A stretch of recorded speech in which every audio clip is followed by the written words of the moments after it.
Bassirou Diomaye Faye a décidé de répondre à Ousmane Sonko. Frères de sœurs, écoutez le morceau choisi. Le pouvoir se transmet par la seule volonté du peuple et dans la grandeur. Jamais par la rue ni par la force. Jamais par la rue ni par la force. Bassirou Diomaye Faye a oublié son histoire. Le PASTEF, des dizaines de militants du PASTEF ont perdu la vie. D'autres sont handicapés à vie, ont connu la prison.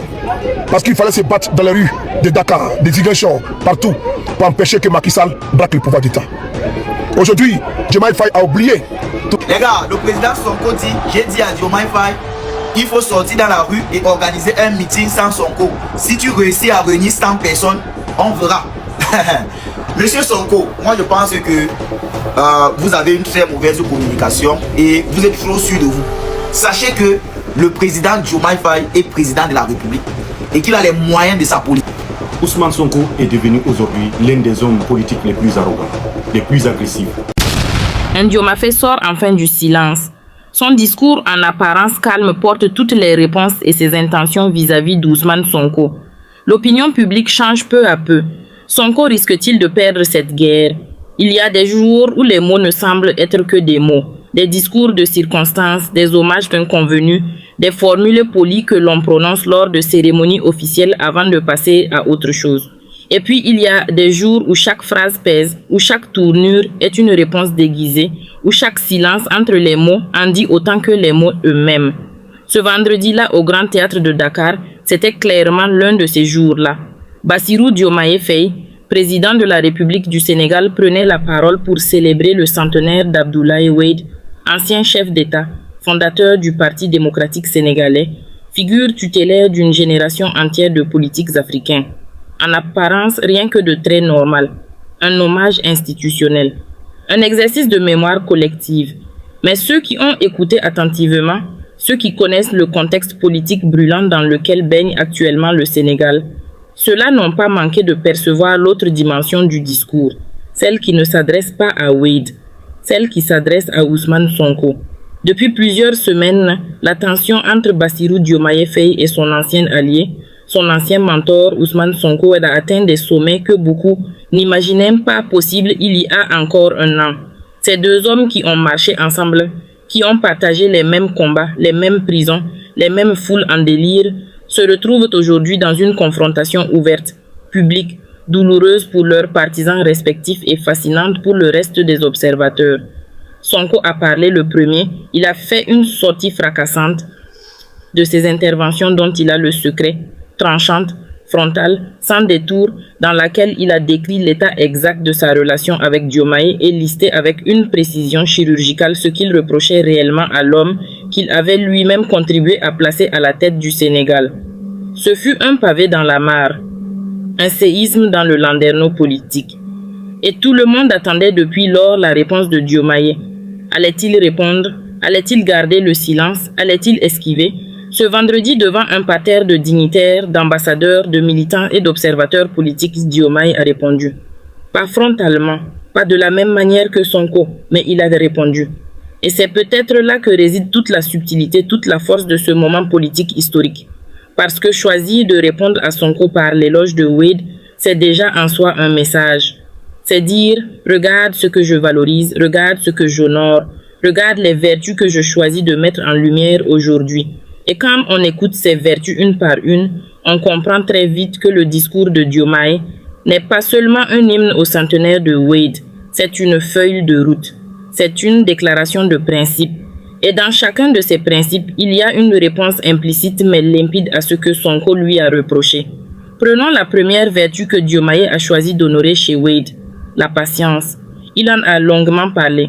Il a décrit Wade comme un homme qui a connu 4 défaites électorales consécutives, qui a vu partir des compagnons, qui a traversé 26 ans d'obstination avant de toucher enfin la victoire en l'an 2000.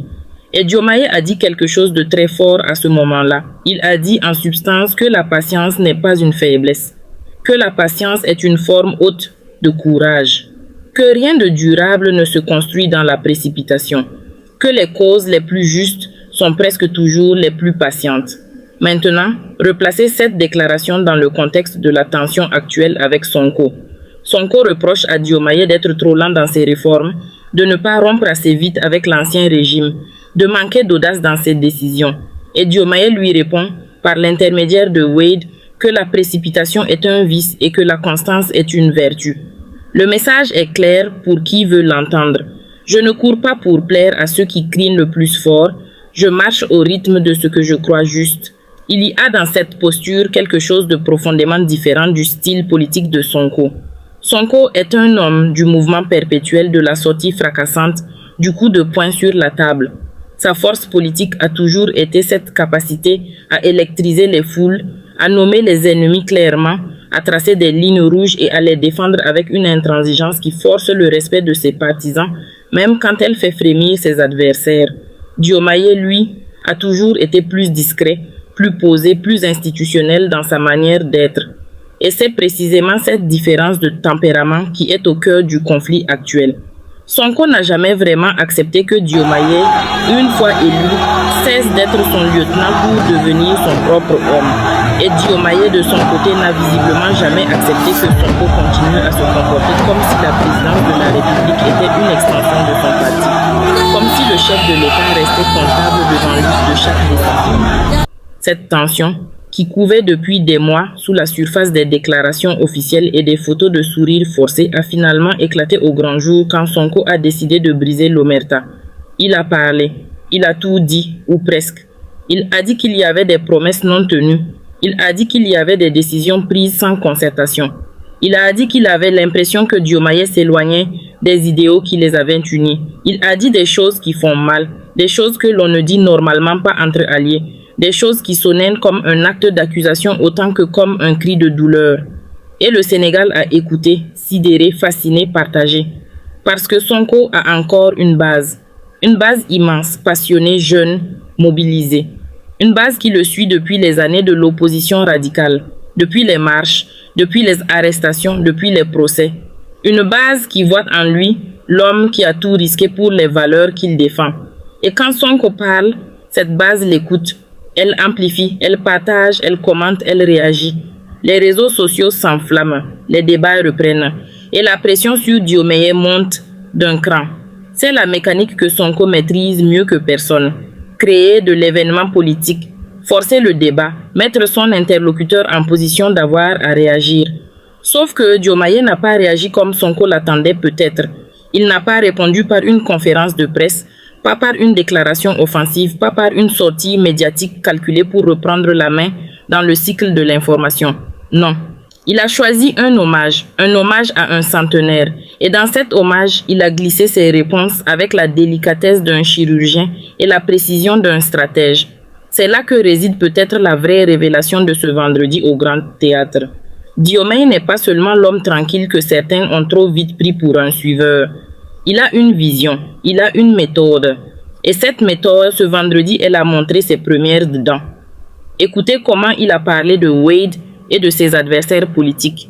Il a évoqué la relation entre Wade et Senghor, ces deux géants qui se sont affrontés pendant des décennies avant que la victoire ne bascule d'un côté. Et il a dit quelque chose de magnifique à ce sujet. Il a dit qu'il y avait entre eux de la reconnaissance entre deux intelligences qui se mesuraient et qui se respectaient. Il a dit que Wade, même au plus fort des combats, a toujours su distinguer l'adversaire de l'ennemi. Il a dit que Wade a toujours cru que l'adversaire d'aujourd'hui est le compatriote avec lequel il faudra, une fois le combat terminé, continuer d'habiter en paix la même maison commune. Et là encore, si vous remplacez Wade par Diomaye et si vous pensez à Sonko, le message prend une dimension totalement différente. Diomaye dit « Je ne te considère pas comme un ennemi, mais je ne me laisserai pas non plus déstabiliser par toi, parce que le pays passe avant tout le reste. » C'est une réponse digne, c'est une réponse mature. C'est la réponse d'un homme qui a décidé de mener le combat politique sur un terrain où Sonko est structurellement moins à l'aise. Le terrain de la hauteur, de la distance, du temps long. Sonko gagne les batailles de l'immédiat. Il domine les 24 heures d'un cycle médiatique. Il sait comment faire parler de lui, comment tenir le devant de la scène, comment polariser l'opinion autour de lui. Mais Diomaye, lui, semble avoir choisi de jouer une autre partie. Une partie plus longue, une partie où c'est la cohérence dans la durée et non l'intensité du moment qui finit par remporter la conviction. Et la question que tout le Sénégal se pose ce soir, après ce discours au Grand Théâtre, c'est la suivante. Est-ce que cette stratégie peut fonctionner? Est-ce que la patience, la hauteur, la retenue peuvent l'emporter face à la puissance de feu communicationnel de Sonko? Est-ce que l'opinion publique, qui a semblé jusqu'ici plus sensible à la chaleur de Sonko qu'à la sobriété de Diomaye, peut basculer? La réponse à ces questions n'est pas encore écrite. Mais une chose est certaine après ce vendredi. La guerre politique entre Diomaye et Sonko entre dans une nouvelle phase. Une phase où les deux hommes ont posé leurs cartes sur la table. Une phase où la question de la légitimité du projet de l'héritage politique et de la vision pour le Sénégal va se jouer à découvert. Et le résultat de cette guerre-là, personne ne peut encore le prévoir avec certitude. Ce qui est certain, en revanche, c'est que le Sénégal vit un moment politique exceptionnel. Un moment où deux des figures les plus importantes de sa génération politique s'affrontent pour définir ce que sera le Sénégal de demain. Un moment où les questions fondamentales de gouvernance, de démocratie, de loyauté et de trahison se posent avec une acuité que l'on n'avait pas connue depuis longtemps. Et dans cette confrontation, chaque Sénégalais est invité à prendre position, à réfléchir, à choisir, non pas entre deux hommes, mais entre deux visions du pays, entre la passion et la patience, entre l'urgence et la durée, entre le tribun des foules et l'homme des institutions. C'est un débat sain, même s'il est douloureux. Et Diomaye, ce vendredi au Grand Théâtre, en a posé les termes avec une clarté et une intelligence qui forceront le respect, même de ses adversaires. Paragraphe 2. Environ 4400 mots. Pour comprendre toute la portée de ce discours, il faut revenir en arrière. Il faut revenir sur ce qu'a dit Sonko lors de sa sortie retentissante qui a mis le feu aux poudres. Sonko n'est pas un homme de demi-mesure. Quand il décide de parler, il parle avec une franchise qui peut sembler brutale, mais qui lui a toujours valu l'admiration de ceux qui lui reprochent précisément à ses adversaires de ne jamais dire la vérité. Cette fois-là, Sonko a dit la vérité telle qu'il la vit, telle qu'il l'a vécue depuis l'élection de Diomaye. Et cette vérité était lourde à entendre pour ceux qui croyaient que leur alliance survivrait à l'exercice du pouvoir. Sonko a dit qu'il se sentait écarté, qu'il avait l'impression d'être progressivement mis sur la touche, que des décisions importantes étaient prises sans qu'il soit consulté, sans que son avis soit pris en compte, sans que son rôle au sein du gouvernement soit respecté à la mesure de ce qu'il avait apporté à la victoire de Diomaye. Il a laissé entendre que des engagements pris avant l'élection n'avaient pas été honorés. Des engagements sur la gouvernance, sur le partage des responsabilités, sur la direction politique du pays. Et surtout, il a dit quelque chose qui a résonné dans tout le Sénégal politique comme un coup de tonnerre. Il a dit que la relation entre lui et Diomaye n'était plus ce qu'elle était, que quelque chose s'était cassé, que la confiance avait pris du plomb dans l'aile. Ces déclarations ont provoqué une onde de choc considérable. Parce que Sonko, c'est Pastef. Parce que Pastef, c'est le parti qui a porté Diomaye au pouvoir.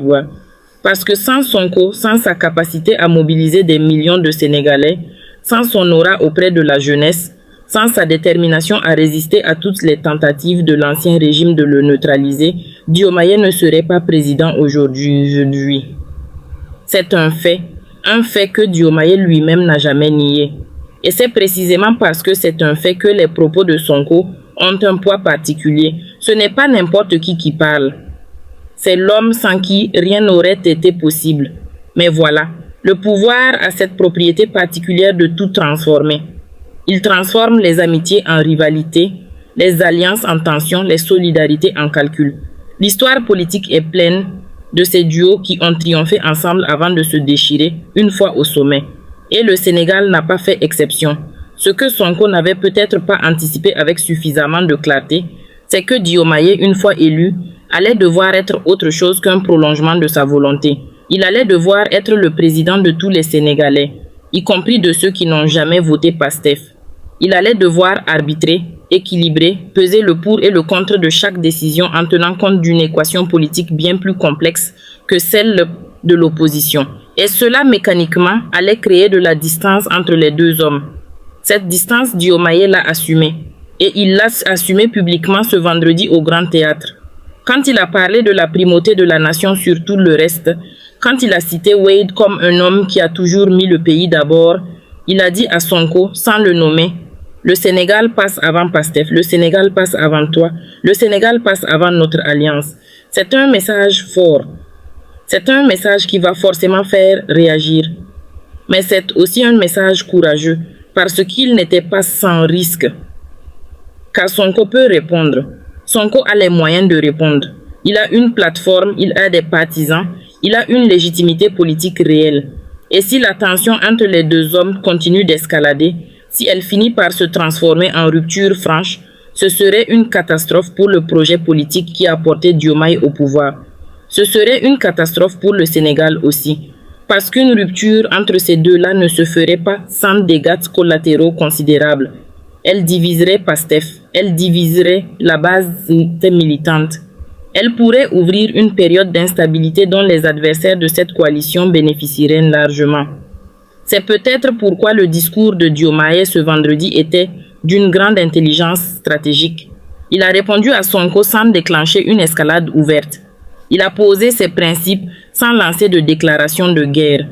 Il a rappelé ses valeurs sans désigner Sonko comme un ennemi. Il a voulu laisser une porte ouverte, une porte vers la réconciliation possible, vers le dialogue, vers ce que Wade appelait l'habitation en paix de la même maison commune. Diomaye, à travers Wade, a tendu la main, mais une main ferme, une main qui ne tremble pas, une main qui dit « Je suis prêt à discuter, mais je ne reculerai pas sur ce que je suis ». Et l'opinion publique dans tout ça, que pense-t-elle? C'est la question cruciale, parce que c'est elle, in fine, qui tranchera entre les deux hommes. Pas dans les coulisses du pouvoir, pas dans les salles de réunion de Pastef, pas dans les colonnes des journaux politiques. Dans les conversations du quotidien, dans les marchés, dans les quartiers, dans les universités, dans les réseaux sociaux. Et là, les signaux sont plus nuancés qu'on pourrait le croire. Certes, Sonko garde une base fidèle et enthousiaste, mais il y a des signes de plus en plus visibles que certains parmi ceux qui l'ont soutenu commencent à s'interroger. Que la radicalité permanente, les sorties fracassantes, la guerre ouverte avec le chef de l'État commence à lasser une partie de l'électorat qui voulait du changement, certes, mais du changement dans la stabilité. Les Sénégalais sont pragmatiques. Ils veulent que les choses avancent. Ils veulent voir des résultats concrets, des emplois créés, des routes construites, une administration qui fonctionne. Et dans cette attente du concret, la polémique politique permanente peut très vite devenir contre-productive. Elle occupe l'espace médiatique. Elle mobilise les énergies, mais elle ne crée pas d'emplois, elle ne construit pas de routes, elle ne soigne pas les malades. Et si l'opinion commence à percevoir Sonko comme celui qui empêche le gouvernement de travailler, comme celui qui crée des obstacles là où il devrait créer des solutions, alors la dynamique politique pourrait commencer à se retourner. C'est là que le discours de Diomaye ce vendredi prend tout son sens stratégique. Il s'est positionné face à Wade et face au pays, comme l'homme du travail, de la patience, du long terme. Il s'est positionné comme celui qui ne se laisse pas distraire par les querelles de personnes, qui reste concentré sur la mission, qui refuse de descendre dans l'arène des petits combats politiciens quand il y a un pays à gouverner. C'est un positionnement risqué parce qu'il suppose que l'opinion soit prête à lui faire confiance sur la durée, sans les preuves immédiates et spectaculaires que Sonko sait si bien produire. Mais c'est aussi un positionnement qui, s'il est tenu dans le temps, peut construire une légitimité d'une nature totalement différente de celle de Sonko, une légitimité présidentielle non plus partisane. Et il y a une autre dimension dans ce discours que l'on ne peut pas ignorer, la dimension de la démocratie. Diomaye a insisté longuement sur la transmission pacifique du pouvoir en l'an 2000, sur le geste d'Abdou Diouf qui a reconnu la victoire de Wade sans contester les résultats. Il a insisté sur le fait que la démocratie n'est pas un butin que l'on arrache et que l'on garde jalousement, mais une flamme que l'on se passe de main en main. C'est un message fort, un message qui s'inscrit dans un contexte où certains acteurs politiques ont parfois semblé prêts à instrumentaliser la rue, les foules, la pression de la masse pour forcer des décisions politiques. Et Diomaye dit clairement, ce n'est pas ainsi que les choses se font ici. Ce n'est pas ainsi que le Sénégal fonctionne. Et ce n'est pas ainsi que je gouvernerai. C'est aussi implicitement une réponse à ceux qui ont suggéré dans l'entourage de Sonko que si Diomaye continuait dans la direction qu'il prenait, il pourrait se retrouver isolé, coupé de sa base, contesté par les forces qui l'ont porté au pouvoir. Diomaye répond: j'ai la légitimité populaire. Je l'ai parce que les Sénégalais ont voté pour moi. Et tant que je gouverne dans le respect de cette légitimité, aucune pression informelle ne prévaudra sur le verdict des urnes. C'est la ligne de crête sur laquelle il marche. Et ce vendredi, il l'a marché avec une assurance que beaucoup n'attendaient pas de lui. La journée au Grand Théâtre a donc été bien plus qu'un simple hommage. Elle a été un moment de vérité politique. Un moment où Diomaye, à travers le prisme de Wade, a dit au Sénégal qui il est, ce qu'il croit, comment il compte gouverner et dans quelle relation il entend désormais se situer vis-à-vis de ceux qui l'ont précédé et de ceux qui l'entourent. C'est une déclaration d'indépendance politique doublée d'une déclaration de continuité institutionnelle. Et dans ce double message, il y a quelque chose qui ressemble à la maturité d'un chef d'État qui commence à trouver sa voix propre. Une voix différente de celle de Sonko. Une voix qui se veut,